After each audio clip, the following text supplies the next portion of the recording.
والمطلقات یتربصن بانفسہن، اور وہ عورتیں جن کو طلاق دے دی جائے وہ 3 حیض تک اپنے اگلے نکاح کا انتظار کریں۔ 3 دفعہ مینسز آ جائیں، رحم پاک ہو جائے، پتہ ہو کہ اب کوئی بھی ملاوٹ نہیں ہوگی، تو اس وقت تک انتظار کرے، نکاح کی تیاری نہ کرے، نہ نکاح کا سوچے، نہ اس دوران اس کو پیغام دیا جائے۔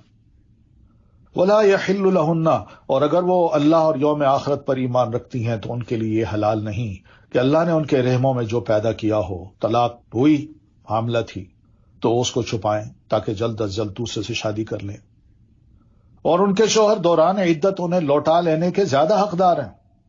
کہ عدت ابھی پوری نہیں ہوئی، 3 مہینے پورے نہیں ہوئے، اس سے پہلے اس نے کہا جی میں رجوع کرتا ہوں، عورت انکار نہیں کر سکتی، ان کا حق زیادہ ہے۔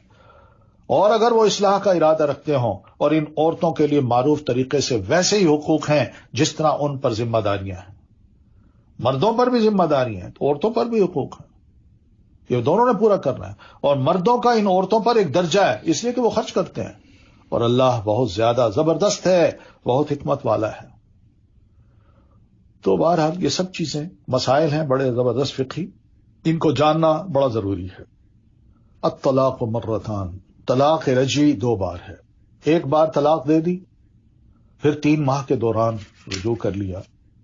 رجوع کا طریقہ یہی ہوتا ہے کہ آدمی بیوی سے کہے کہ میں نے غلطی کی، میں واپس تمہیں بسانا چاہتا ہوں، اور اس کا علم اگر لڑکی کے والدین کو ہو جائے تو زیادہ بہتر ہے، کوئی گواہ بیچ میں موجود ہوں۔ تو ایک طلاق دی، پھر اس کے بعد زندگی کا کوئی اور موڑ آیا، ناراضگی ہوئی، پھر دوسری طلاق دے دی، چاہے مہینے بعد دی، 2 مہینے بعد دی، یا رجوع کے 2 دن بعد دے دی، تو یہ 2 بار طلاق ہو گئی۔ یہ جو ٹھا ٹھا کر کے 3 طلاقیں، 100 طلاقیں ایک ہی دفعہ کہہ دی جاتی ہیں نا، یہ 3 طلاقیں نہیں ہوتی، یا 100 طلاقیں نہیں ہوتی۔ یہ تو بالکل اسی طرح ہے جیسے اللہ کے رسول نے فرمایا نا، تم 33 مرتبہ سبحان اللہ کہا کرو، تو 33 مرتبہ مرہ کا لفظ ہے، تو 33 مرتبہ کا مطلب ہے کہ سبحان اللہ کاؤنٹ کرو، لیکن یہ مطلب نہیں ہے کہ اللہ میں 33 مرتبہ سبحان اللہ کہہ دیتا ہوں، تو وہ 33 مرتبہ نہیں ہوتی، وہ 1 مرتبہ ہوتی ہے۔ تو فَإِمْسَاكُمْ بِمَعْرُوف، 2 دفعہ طلاق ہو گئی تو اب راستہ ایک ہی ہے، فَإِمْسَاكُمْ بِمَعْرُوف، پھر بھلے طریقے سے روک لینا ہے، اچھی لائف گزارنے کے لیے نیت یہ ہو کہ آئندہ منہ پہ یہ لفظ نہیں آئیں گے، اس کے ساتھ میں نے اچھے طریقے سے رہنا ہے، اور بیوی کو بھی یہ احساس ہو کہ 2 دفعہ یہ طلاق دے چکا ہے، میں نے بھی اگر خدا نخواستہ کسی موقع پر اس کو غصہ دلایا یا کوئی نافرمانی کی اور اس نے محسوس کیا کہ یہ ابھی تک ناشزہ ہے، یعنی ہر بات کی مخالفت کرتی ہے، کھڑی ہو جاتی ہے، اڑ جاتی ہے، تو ایسے موقع پر تیسرا لفظ اگر نکل گیا طلاق کا تو ہمیشہ کے لیے جدائی ہو جاتی ہے۔ تو اس لیے فرمایا فَإِمْسَاكُمْ بِمَعْرُوف، بھلے طریقے سے روک لینا ہے یا پھر احسان کے ساتھ رخصت کر دینا ہے۔ تیسری طلاق دے کے بڑے اچھے طریقے سے رخصت کر دیا جائے، بڑا آدمی بنے کہ بس جی بہت کوشش کی، اس سے گزارا نہیں ہو سکتا، تو بہتر یہی ہے کہ میں اس کے ساتھ اچھا سلوک کر کے اس کے جو حقوق ہیں، جو مجھ پر فرائض ہیں، میں وہ سب کچھ اس کو دے کے آرام سے رخصت کر دوں۔ وَلَا يَحِلُّ لَكُمْ، اور ہاں مردو تمہارے لیے حلال نہیں کہ تم نے جو کچھ انہیں مہر سمیت دیا ہے اس میں سے کچھ بھی تم واپس لو۔ طلاق تم دے رہے ہو، وہ نہیں لے رہی، تم دے رہے ہو، اس لیے حق المہر جو دیا تھا، اور حق المہر دینے کے بعد جو بھی گفٹس اس کو دیے تھے، چاہے پراپرٹی کے ہوں، دکانوں کے ہوں، پلاٹ کے ہوں، یا کسی بھی چیز کے، سونے کی حالت میں ہوں، یہ حلال نہیں ہے کہ بیوی سے واپس لیے جائیں، یہ اس کے ہیں، مگر یہ کہ تم دونوں کو اس بات کا ڈر ہو کہ وہ اللہ کی حدود کو قائم نہ رکھ سکیں گے، مزید لڑائیاں ہوں گی، مقدمے ہو جائیں گے، اور عدالتوں میں حاضریاں ہوں گی، وکیلوں پہ بڑا خرچ ہو جائے گا، اور خاص طور پر عورت کے لیے مشکل ہوتا ہے۔ پھر اگر تمہیں ڈر ہو کہ وہ دونوں اللہ کی حدود قائم نہ رکھ سکیں گے تو ان دونوں پر کوئی گناہ نہیں اس چیز میں جو فدیہ وہ عورت اپنی جان چھڑانے یعنی خلا کے بدلے میں دے دے۔ وہ کہتی ہے میری جان چھوڑو، تم نے جو دیا تھا وہ لے لو، میری جان چھوڑو، بس میں فارغ ہوں، اور طلاق دے دینی چاہیے۔ پھر یہ پھر زیادتی ہوگی کہ وہ عدالت میں جائے، جب لے لیا سب کچھ تو اس کو کہیں ٹھیک ہے میں نے طلاق دی، تم فارغ، بس یہ اللہ کی حدود ہیں، سو ان سے تجاوز نہ کرنا، اور جو کوئی اللہ کی حدود سے تجاوز کرے گا تو یہی لوگ ظالم ہیں۔ تلک حدود اللہ کے الفاظ پہ یاد رکھنی چاہیے، یہ لیمٹس ہیں، اسی کے اندر باؤنڈری کے اندر رہنا ہے۔ فَإِن طَلَّقَهَا، پھر اگر تیسری طلاق دے دی خاوند نے، تیسری بار دے دی، دو پہلی تھیں وہ ختم نہیں ہوتی رجوع کرنے کے بعد، وہ باقی رہتی ہیں۔ تیسری طلاق، تیسری دفعہ یہ لفظ منہ پہ آیا، میں نے تمہیں طلاق دی، طلاق کیوں ہوتی ہے؟ یہ طلاق نہیں ہوتی کہ میاں غصے سے کہے چلی جاؤ گھر، یا بس تم فارغ ہو، یہ نہیں ہوتی۔ اس میں میاں کی نیت دیکھی جاتی ہے، تمہاری نیت کیا تھی؟ اگر اس کی نیت یہ غصے میں لفظ کہہ دیے تو وہ طلاق نہیں ہوتی۔ لیکن اگر صراحتاً اس نے یہ کہے میں نے تمہیں طلاق دی، یہ تیسری دفعہ، فلا تحل له من بعد، تو اب وہ عورت اس کے بعد اس مرد کے لیے حلال نہیں جب تک کہ وہ اس کے علاوہ کسی اور خاوند سے نکاح نہ کر لے۔ یہ ہے فَإِن طَلَّقَهَا، پھر اس دوسرے خاوند سے اس کی نہیں بنتی، یہ نہیں کہ پہلے سے طے شدہ ہو تو بھئی تم اس سے نکاح کر لو، دوسرے دن اس کو طلاق دے دینا، جس کو ہم حلالہ کہتے ہیں، یہ تو حرام ہے۔ نبی علیہ الصلوۃ والتسلیم نے ایسے شخص کو جو حلالہ کرواتا ہے یا حلالہ کرتا ہے، دونوں پہ اللہ کے رسول صلی اللہ علیہ وسلم نے لعنت بھیجی ہے، اور آپ نے یہ لفظ تک کہے ہیں جو انتہائی برے ہیں، جو آپ نے کسی کے لیے آج تک استعمال نہیں کیے۔ آپ نے فرمایا یہ بندہ جو اپنی بیوی کا حلالہ کراتا ہے اور جس کو کہتا ہے کہ حلالہ کر لو، آپ نے فرمایا یہ کرایہ کا سانڈ لیتا ہے، التیس المستعار، یہ لفظ ہیں حدیث کے۔ تو یہ بھی ریلیجس کرپشن ہے جو ہمارے اگر ماحول میں پیدا ہو جائے کہ جی حلالے کے لیے دروازے کھلے ہوں، اور نکاح اس لیے کیا جاتا ہے تاکہ گھر آباد ہوں۔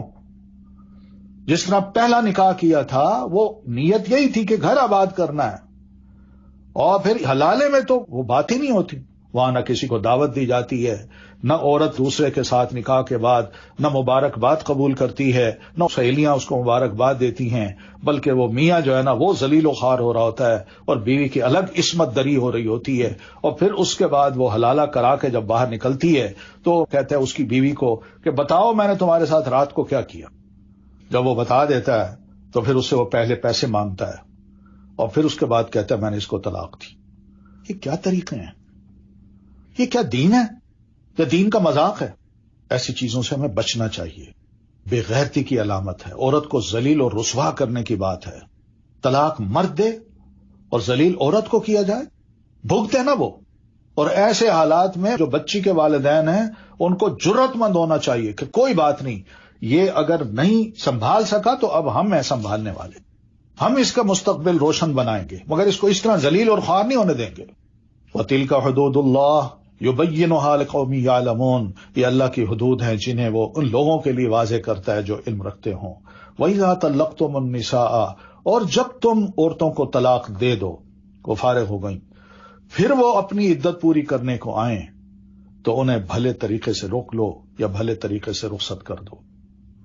کبھی بھی کوئی طلاق دی ہو تو اس کا طریقہ یہی ہے کہ عدت پوری کرنے کے وقت آتا ہے تو شوہر کو کہا ہے کہ بھائی اس کو اچھے طریقے سے روک لو یا بھلے طریقے سے رخصت کر دو۔ یہاں عورت کو منع کیا ہے، پہلی طلاق ہوتے ہی کہ اچھا میں جا رہی ہوں، سامان اٹھایا چلی گئی، یہ طریقہ درست نہیں ہے۔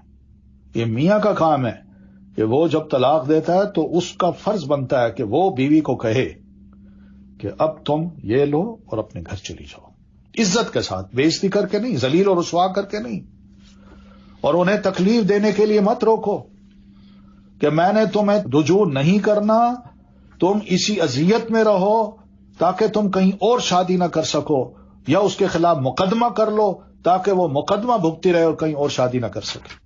اور انہیں تکلیف دینے کے لیے مت روکو کہ تم ان کے ساتھ زیادتی کرو، اور جو ایسا کرے گا تو یقیناً اس نے اپنی جان پر ظلم کیا، اور تم اللہ کی آیات کو مذاق مت بناؤ، یہ دین ہے، یہ اللہ تبارک و تعالیٰ کی طرف سے احکام ہے، اور ان پر عمل نہ کرنا، ان کا مذاق اڑانا ہے، ان کو کم اہم سمجھنا ہے۔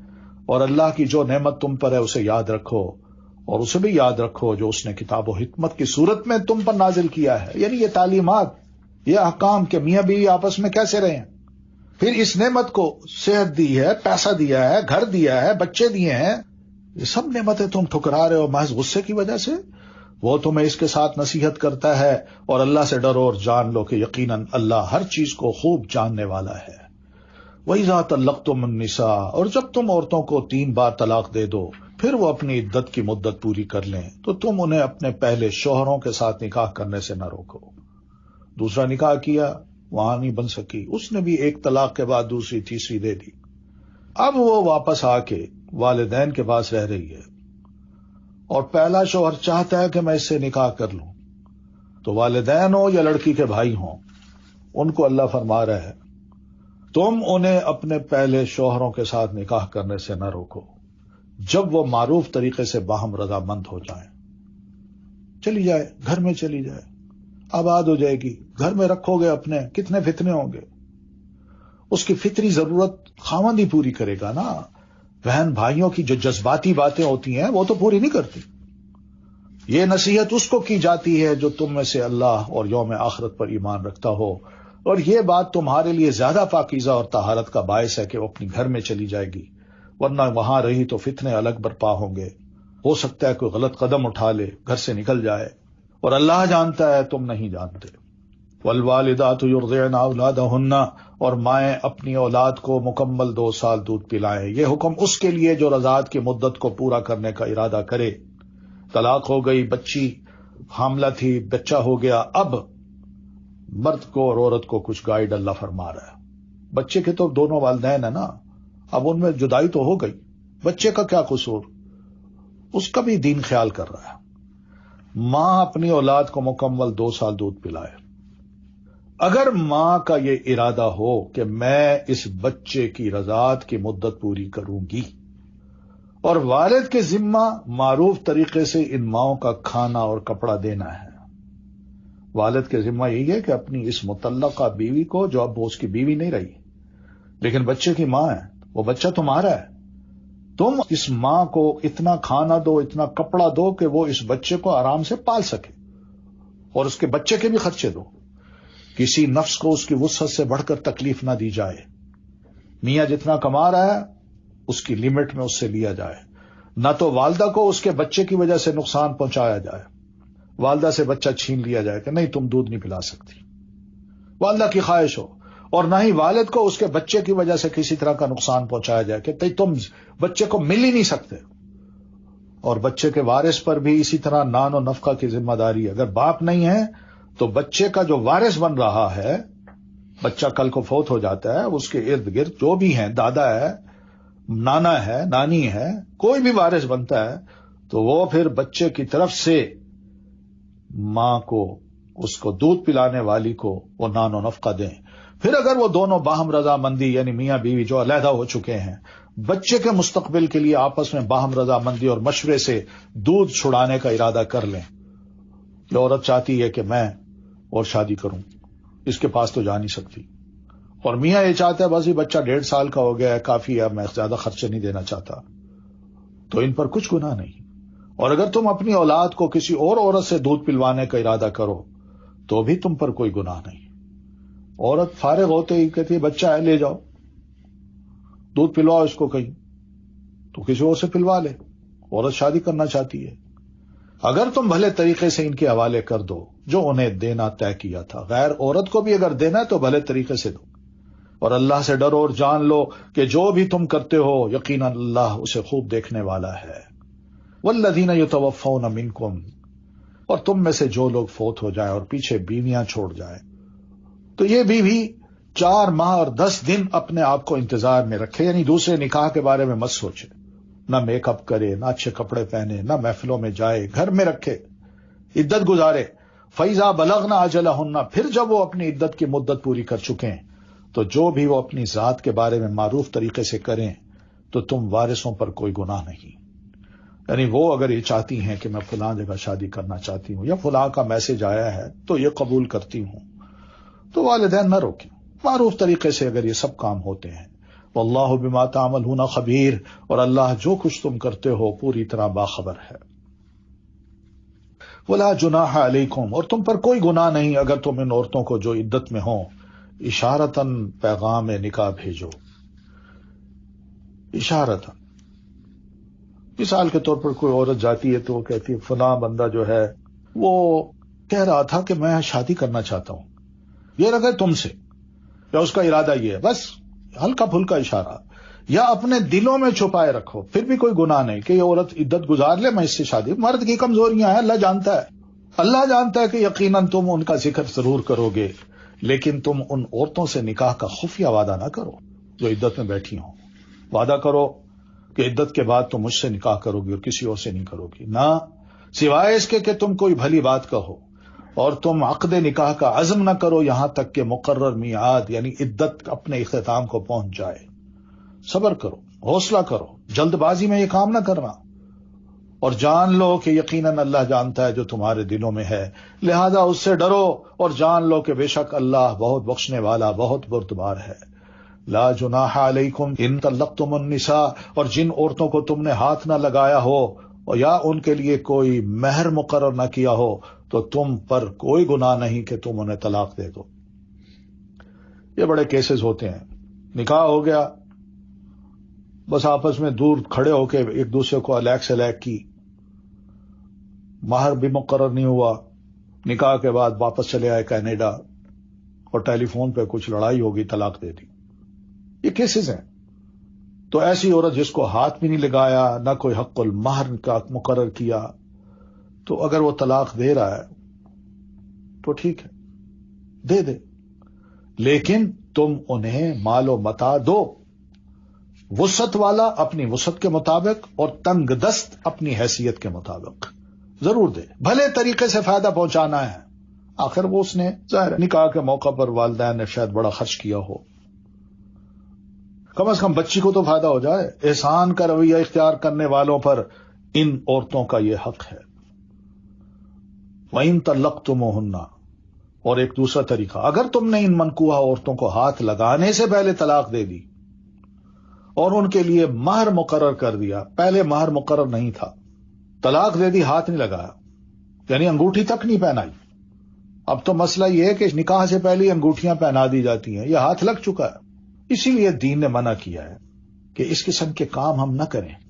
نکاح ہو جائے تو پھر غیر عورت کو اپنی بیوی بنانا یہ طریقہ ہے، صحیح طریقہ یہ ہے، اور ان کے لیے مہر بھی مقرر کر دیا تو مقرر کردہ مہر کا آدھا ادا کرنا ہوگا، مگر یہ کہ وہ عورتیں خود مہر معاف کر دو، کہتے نہیں ٹھیک ہے، یا وہ شخص یعنی مرد معاف کر دو، کہتے جو میں نے دیا ہے میں نہیں لیتا واپس، یا جس کے ہاتھ میں نکاح کی گرہ ہے، اور اگر تم معاف کر دو تو یہ تقوی کے زیادہ قریب ہے۔ مردوں کو کہا ہے جو دیا ہے کو ٹھیک ہے، طلاق بھی جو دیا ہے اپنے پاس رکھو، اور تم آپس میں احسان کرنا نہ بھولو۔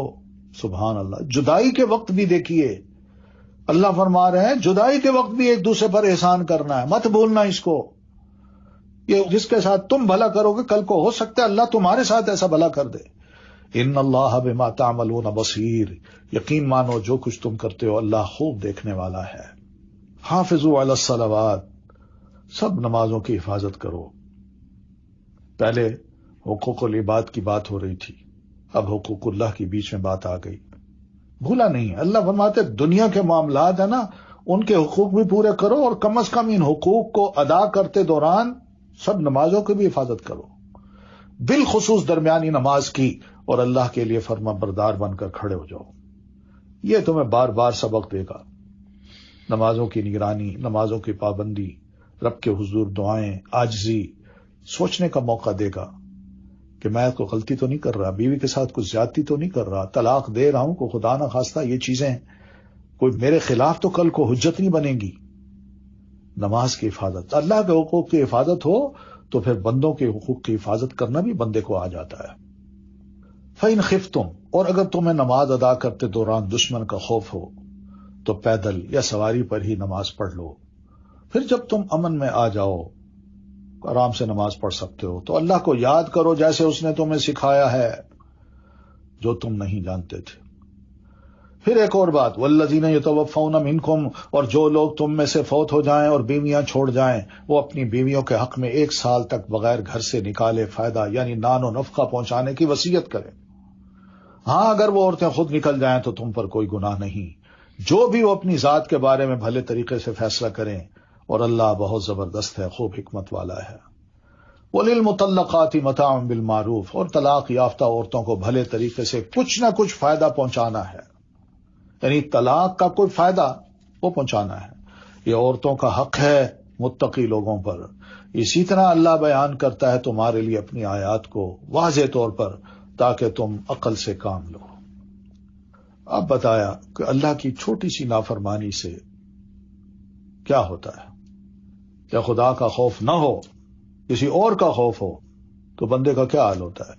الم تر الی الذین خرجوا من دیارہم، کیا نہیں دیکھا آپ نے ان لوگوں کی طرف جو اپنے گھروں سے نکلے اور وہ ہزاروں کی تعداد میں تھے.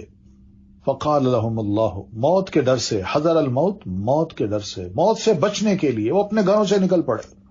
وبا پھیلی اس علاقے میں، ایک ایک بندہ مر رہا ہے، انہوں نے کہا بھائی ہم نہ مر جائیں، نکلو یہاں سے. تو وہ اپنے گھروں سے نکل پڑے، اور ایک نہیں، دو نہیں، وہم الوف، ہزاروں کی تعداد میں تھے. تو گویا وہ یہ سمجھ رہے تھے کہ موت کا کنٹرول بھی ہمارے اوپر ہے. ہم جس علاقے میں ہیں یہاں تو موت آ رہی ہے، یہاں سے نکل کے ہم موت سے بچ سکتے ہیں. تو جو ہی نکلے فقال لهم اللہ موتوا، تو اللہ نے حکم دیا مر جاؤ. سب مر گئے. یعنی وہاں وبا کے ڈر سے بچ رہے تھے موت سے، اور جہاں گئے وہاں وبا نہیں تھی. جہاں مرنا تھا اللہ نے وہاں نہیں مارا، جہاں نہیں مرنا تھا وہاں مار دیا. ثم احیاہم، پھر اللہ نے انہیں زندہ کر دیا وقت کے نبی کی دعا سے. یہ بھی اللہ کا بڑا احسان ہے. ان اللہ لذو فضل علی الناس، یقین مانو کہ اللہ لوگوں پر فضل فرمانے والا ہے، لیکن اکثر لوگ شکر ادا نہیں کرتے. تو یہ آج کل جو وبا ہے، یہ قرآن مجید کی اس آیت کے ذریعے سے ہمیں سمجھ آتی ہے. نبی علیہ السلام نے فرمایا ہے کہ جس علاقے میں وبا ہو اس علاقے کے لوگ ایسے علاقے میں نہ جائیں جہاں وہ یہ وبا نہیں ہے، اور جہاں یہ وبا نہیں ہے وہاں کے لوگ ایسے علاقے میں نہ آئے جہاں یہ وبا ہے. اس لیے آئسولیشن کو اختیار کیا جاتا ہے کہ کم از کم جہاں بندے ایک ہی شہر میں رہ رہے ہیں وہ بھی الگ الگ رہیں، تاکہ ایک بیماری جو خفیہ بیماری ہے، وبا ہے، وہ دوسرے تک نہ پہنچے. تو یہ کوئی مسئلہ ایسا نہیں ہے کہ جس میں ہم پریشان ہو، قرآن مجید نے بتا رکھا ہے، اور جب بتایا ہے تو اس پر عمل کرنا فرض ہے. عمل کرنا فرض ہے، اس سے گھبرانا نہیں چاہیے. شریعت کے جو مسائل ہیں وہ بھی پھر بدل جاتے ہیں. مسجدوں میں بندے اکٹھے نہیں ہو سکتے، کسی کی بیماری دوسرے کو لگ سکتی ہے.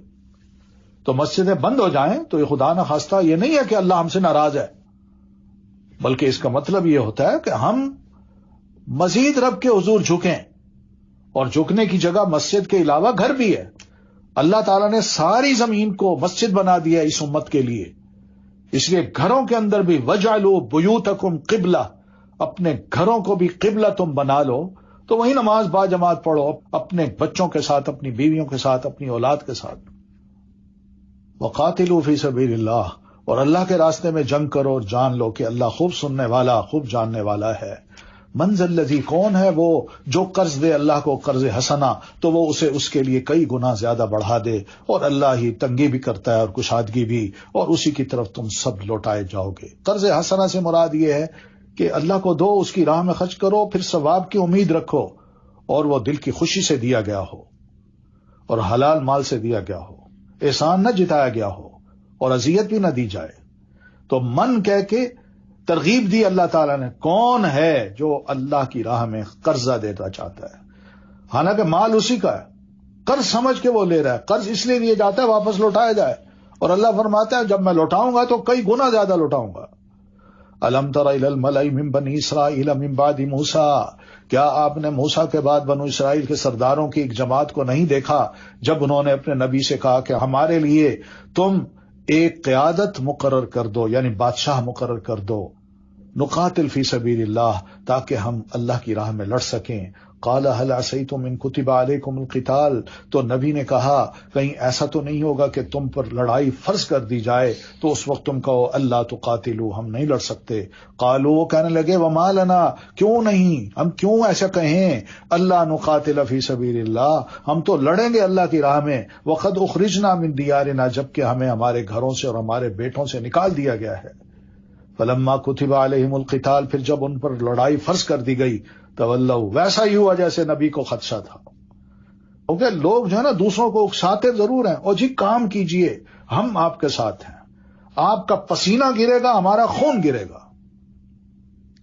ابھارتے ہیں، لیکن ابھار کے جب دشمن کو دیکھتے ہیں تو خود خوف زدہ بزدل بن جاتے ہیں، پیچھے ہٹ جاتے ہیں، جیسے مدینہ کے منافقوں نے نبی علیہ الصلوۃ والتسلیم کے ساتھ کیا.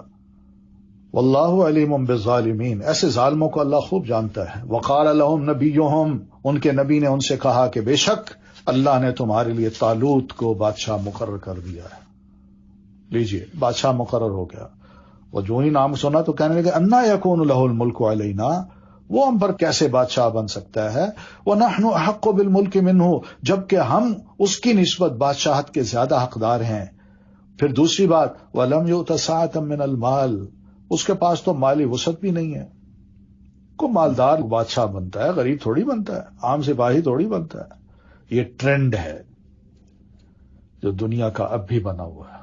لوگ بھی یہی سمجھتے ہیں، جو صحیح ہو، سمجھدار ہو، لیکن اتنا مال شو نہ کرے، وہ کہتے ہیں یہ کیا کرے گا.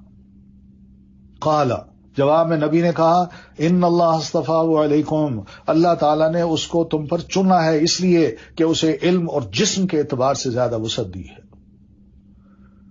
اس کے پاس گر ہے، حکومت کیسے چلانی ہے، حکم کیسے دینا ہے، حکمرانی کیسے کرنی ہے، یہ اس کے پاس علم ہے. اور پھر جسمانی اعتبار سے بھی بڑا مضبوط ہے، بڑے بڑے فیصلے کرنا ہوتے ہیں حکومت کے معاملات میں، اور ایسے موقع پر دل تگڑا ہوگا تو بات ہوگی، ورنہ چھوٹی سی دھمکی سے بڑے سے بڑا جاندار انسان بھی مرعوب ہو بیٹھتا ہے. واللہ یؤتی ملکہ من یشاء، اور اللہ جس کو چاہے اپنا ملک عطا کرتا ہے، اور اللہ وسعت والا، خوب جاننے والا ہے. تو بہرحال یہاں یہ بھی فرمایا کہ منصب کی چاہت جو ہے نا، اس سے مسلمانوں کو بچنا چاہیے. ایک فتنہ ہے، آزمائش ہے، اور مل جائے اگر منصب تو پھر اللہ سے اس کی مدد مانگے، اس کے ذریعے اللہ کے قریب ہونے کی کوشش کریں.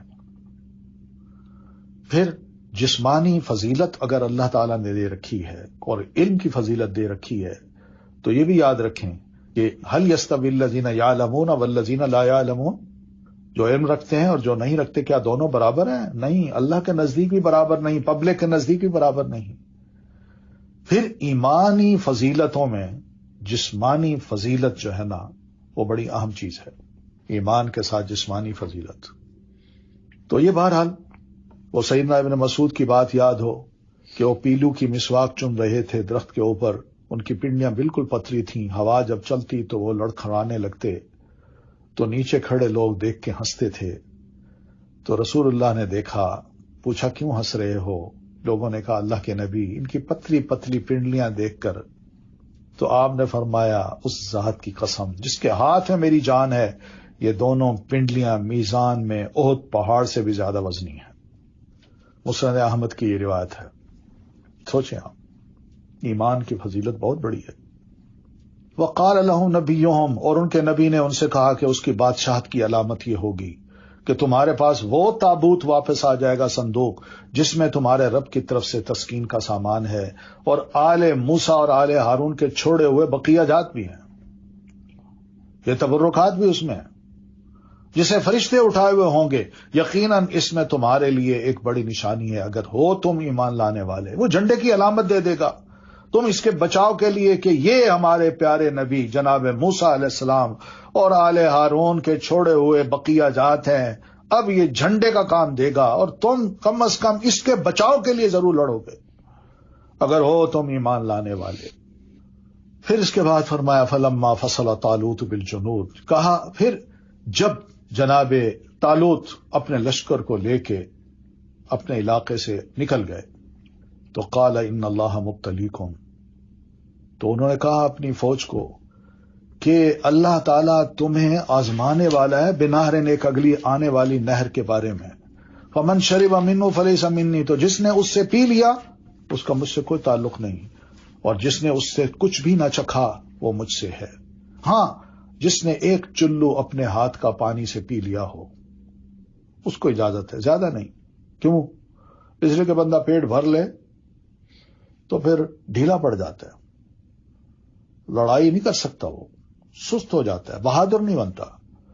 لیکن ہوا کیا، فشربوا منہ، تو ان سب نے اس سے پی لیا اور رج کے پیا، الا قلیلا منہم، سوائے چند کے جو ان میں سے تھے.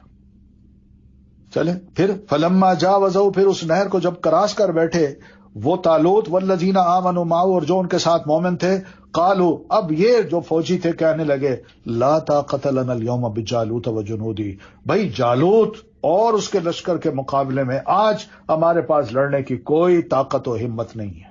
بزدل ہو گئے. ان کے اندر وہ لوگ یظنون انہم ملاقو اللہ، جن کو یہ یقین تھا کہ وہ اللہ سے ایک نہ ایک دن ملاقات کرنے والے ہیں، انہوں نے بھرپور لہجے میں، جاندار آواز میں یہ لفظ کہے ان کو ابھارنے کے لیے، کم من فئۃ قلیلۃ غلبت فئۃ کثیرۃ. اور تاریخ کی ایک حقیقت ہے کہ کتنی چھوٹی جماعتیں ہوتی ہیں، فوج کی مختصر تعداد ہوتی ہے، وہ جب بہادر بن کے میدان جنگ میں آتی ہے تو بڑی بڑی فوجوں پر بھی وہ غالب آ جاتی ہے باذن اللہ، مگر ہوتا اللہ کا حکم ہے، ایمان کی وجہ سے. واللہ مع الصابرین، اور اللہ میدان جنگ میں ڈٹ جانے والوں کے ساتھ ہوتا ہے، بزدل لوگوں کے ساتھ نہیں ہوتا. بہادر بنو. ولما برزوا لجالوت، اور جب وہ جالوت اور اس کے لشکروں کے مقابل ہوئے تو کہنے لگے، اے ہمارے رب ہم پر صبر ڈال دے اور ہمارے قدم جما دے اور اس کافر قوم کے مقابلے میں ہماری مدد فرما. میدان جنگ میں یہ دعا ہے، رب کی طرف رجوع ہے، اپنی تعداد پر، اپنی طاقت پر، اپنی عددی قوت پر، اپنے اسلحہ پر ناز نہیں ہے. فہزموہم باذن اللہ، تو انہوں نے جالوت کے لشکر کو شکست دے دی اللہ کے حکم سے. وقتل داؤد جالوتا، اور داؤد نے جالوت کو قتل کر دیا اور اللہ نے اسے بادشاہت اور حکمت عطا فرما دی. داؤد کو جو عام سپاہی تھے وہ پھر بادشاہ بن گئے اور نبوت بھی اللہ نے ان کو عطا کر دی. وعلمہ مما یشاء، اور اس کے علاوہ بھی جو اللہ نے چاہا ان کو تعلیم دے دی، سکھا دیا. ولولا دفع اللہ الناس بعضهم ببعض، لوگوں یاد رکھو اگر اللہ کا یہ قانون نہ ہوتا کہ وہ کچھ لوگوں کو کچھ لوگوں کے ذریعے سے دور کر دیتا ہے، اگر یہ قانون نہ ہوتا تو لفسدت الارض، تو زمین میں یقیناً فساد برپا ہو جاتا. یہ اللہ کا قانون ہے. ایک ظالم اٹھتا ہے تو کسی اور کو کھڑا کر دیتا ہے اس کے مقابلے میں، تو اس طرح اس کا ظلم رک جاتا ہے، بلکہ اس کے فتنے کو وہ ختم کر دیتا ہے. وَلَكِنَّ اللَّهَ ذُو فَضْلٍ عَلَى الْعَالَمِينَ، دیکھا جائے تو اللہ جہان والوں پر فضل فرمانے والا ہے. تلک آیات اللہ، یہ ہیں آیات اللہ کی، نتلوہا علیک بالحق، جن کو ہم آپ پر حق کے ساتھ پڑھ رہے ہیں، آپ کو سنا رہے ہیں. یہ اللہ کی آیات ہیں. یعنی کتنے مسائل آئے، کتنے واقعات آئے، کتنی حکمت کی باتیں ہیں، یہ آیات اللہ ہوتی ہیں. جی ہاں، یہی آیات اللہ ہوتی ہیں. وَإِنَّكَ لَمِنَ الْمُرْسَلِينَ، اور یقین مانیے ہم کہتے ہیں کہ آپ واقعی رسولوں میں سے ہیں. یہ رسول ہی ایسی باتیں کر سکتا ہے، رسول کے علاوہ کوئی ایسی باتیں نہیں کر سکتا. اس پر وحی اترتی ہے، وہ اللہ کے کلام کو سناتا ہے. سبحانک اللہم وبحمدک، اشہد ان لا الہ الا انت، استغفرک واتوب الیک. السلام علیکم ورحمۃ اللہ وبرکاتہ.